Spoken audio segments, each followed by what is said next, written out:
Magandang umaga mula sa Pag-asa Weather Forecasting Center. Ito ng ating update sa magiging tayo ng panahon sa susunod na 24 oras. Kaninang alas 3 ng umaga, huling namataan itong sentro ni Bagyong Verbena na may international name na Koto. Nasa labas pa rin ito ng ating PAR sa layong 385 kilometers, hilagang kanluran ng Kalayaan Islands. May taglay itong lakas ng hangin malapit sa gitna na umaabot ng 85 kilometers per hour at pagbugso na umaabot ng 105 kilometers per hour. Mabagal itong gumagalaw pahilaga at inaasahan natin na for today magdudulot pa rin ito ng mga kaulapan at mga pag-ulan sa may Kalayaan Islands. Samantala patuloy yung pag-iral ng ating amihan bagamat humina or nag-weekend yung epekto nito na kung saan itong area na lamang ng extreme northern Luzon yung naapektuhan ng nasabing weather system. Ito namang shear line o yung convergence ng mainit at malamig na hangin ay umiiral pa rin dito sa silangang bahagi ng Hilagang Luzon. For Metro Manila at nalalabing bahagi na ating bansa magpapatuloy itong generally maaliwalas sa panahon. Nandyan pa rin yung mga tsansa ng mga biglaan at panandaliang pag-ulan na dulot ng localized thunderstorms.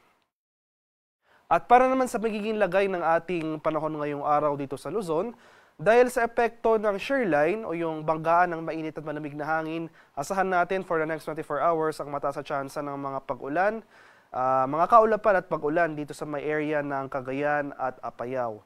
Dahil naman sa epekto ng amihan, bagamat humina nga ito, ay makakaranas pa rin tayo ng mga kaulapan at pag-ambon dito sa area ng Batanes. Ngayon, for Metro Manila at nalalabing bahagi ng Luzon, dahil sa epekto ng easterlies o yung mainit na hangin galing sa karagatang Pasipiko, magpapatuloy itong generally fair weather conditions, bahagyang maulap hanggang sa maulap na papawirin. Pero nandiyan pa rin yung mga tsansa ng usual afternoon to evening na mga rain showers or thunderstorms. Sa areas naman ng Palawan, Visayas at sa Mindanao, dahil nga sa epekto ng trough extension ni Bagyong Verbena na nasa labas ng ating PAR, asahan natin ngayong araw yung mataas na tsansa pa rin ng mga kaulapan at pag-ulan dito sa area ng Kalayaan Islands.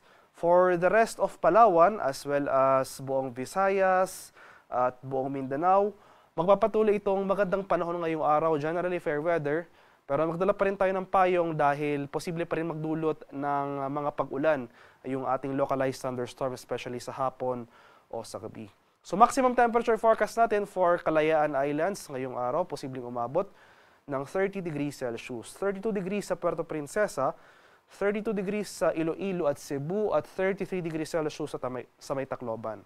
Maximum temperature forecast para sa Cagayan de Oro ngayong araw, posibleng umabot ng 31 degrees Celsius. 33 degrees naman sa Davao at 33 degrees Celsius sa bahagi ng Zamboanga. Sa kalagayan naman ng ating karagatan, wala tayong nakataas na gale warning sa anumang baybay na ating kapuluan.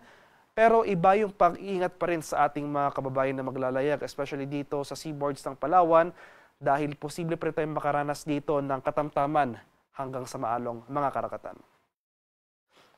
At para naman sa ating weather outlook sa mga susunod na araw, so sa kasalukuyan wala pa rin tayong minomonitor na low pressure area o anumang sama ng panahon sa loob at labas ng ating Philippine Area of Responsibility. Kaya nananatiling maliit yung tsansa na magkaroon tayo ng bagyo within the next 3 to 5 days. Bukas, araw ng Lunes, inasahan natin yung patuloy na paghina ng ating amihan at aatras ito or tataas yung epekto nito northward, na kung saan ay hindi na ito iiral sa ating bansa, pero yung shear line, especially dito sa bahagi ng Batanes, so yung shear line ng convergence ng ating mainit at malamig na hangin, posible pa rin magdulot ng mga pag-ulan over that area. So sa nalalabing bahagi ng ating bansa, malaking bahagi ng ating bansa, magpapatuloy itong generally fair weather na kung saan ay magtatagal ito hanggang sa araw ng Martes. Pero by Wednesday, araw ng Miyerkules, inasahan natin yung muling paglakas o yung pagbugso ng ating northeast monsoon na kung saan makakaapekto ito sa malaking bahagi ng northern and central Luzon. So by Wednesday, asahan natin dahil sa kaakibat na paglakas ng ating amihan, mataas sa tsansa ng mga kaulapan at pag-ulan ang ating inaasahan dito sa may Cagayan Valley at sa Cordillera.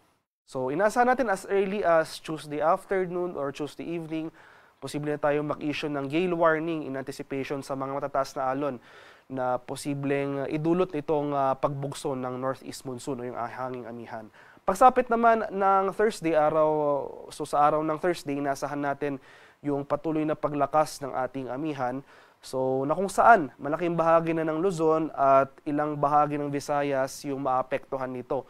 So, dahil sa epekto ng malakas na amihan as well as yung shear line o yung convergence ng mainit at malamig na hangin, eastern sections ng Luzon at Visayas sa araw ng Thursday makakaranas ng mataas na tsansa ng mga kaulapan at mga pag-ulan. So dahil sa amihan, asahan natin yung mga pag-ulan, especially sa mga rehiyon ng Cagayan Valley, Cordillera, Aurora at sa Quezon. Samantala, ito ng mga Bicol Region at Eastern Visayas dahil sa epekto ng shear line, yung mga pag-ulan ay mararanasan rin natin over these areas. So sa mga lugar ko pong di nabanggit, especially sa malaking bahagi ng Mindanao, itong western and central portions ng Visayas at nalalabing bahagi ng Luzon, for the next 3 to 5 days magpapatuloy itong generally fair weather. Posible maalinsangang panahon hanggang sa araw ng Martes. Pero for Wednesday and Thursday, dahil inaasahan nga natin yung pagbukso ng amihan, posibleng bumaba yung ating temperatura, especially sa madaling araw sa areas ng Luzon at itong western sections ng Visayas. Pero magdala pa rin po tayo ng payong dahil nandyan pa rin yung mga usual afternoon to evening na mga rain showers or thunderstorms. Haring araw sa Kamaynilaan ay sisikat mamayang 6:05 ng umaga. Lulubog naman mamaya sa ganap na 5:25 ng hapon.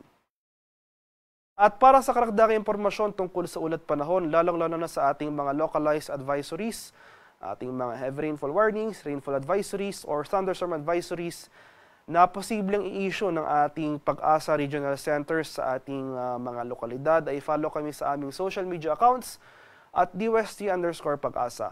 Mag-subscribe na rin kayo sa aming YouTube channel sa DUST Pag-asa Weather Report at palagi bisitahin ang aming official websites sa pag-asa.dust.gov.ph at panahon.gov.ph. At yan lamang po ang latest mula dito sa Pag-asa Weather Forecasting Center. Magandang umaga sa ating lahat. Ako po si Darno Villabilog Ulat.